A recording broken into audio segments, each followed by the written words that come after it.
Hello అందరికీ, welcome back to మన చేతి వంట. ఈరోజు మనం పొంగలి విత్ చట్నీ రెడీ చేద్దాం రండి. ముందుగా 2 గ్లాసుల బియ్యం తీసుకోవాలి. 1 గ్లాస్ పెసరపప్పు తీసుకోండి. వాటిని నీట్గా కడుక్కొని కుక్కర్లో 3 గ్లాసులు తీసుకున్నాం కదా, రెండింటిని కలిసి 3 గ్లాసులు గాను 8:30 వాటర్ పెట్టండి.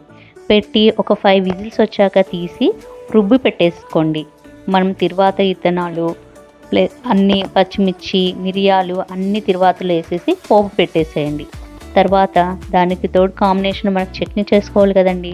ఆ చట్నీ రెడీ చేద్దాం రండి. ఇప్పుడు మనము చట్నీకి కావాల్సింది ఏంటి, పప్పులు, బుడ్డలు, పచ్చిమిర్చి, అలాగే ఒక 2-3 ఎల్లిపాయలు తీసుకోండి. మనం ఫస్ట్ బుడ్డల్ని నీట్గా వేయించుకోండి, దోరగా వేయించుకొని పెట్టుకోండి. ఇప్పుడు అన్నిటినీ మిక్సీ జార్లో వేసుకొని మెత్తగా గ్రైండ్ చేసుకోండి. తర్వాత అన్నిటిని తిరువాత వేసేయండి. చట్నీ రెడీ అయిపోయిందండి.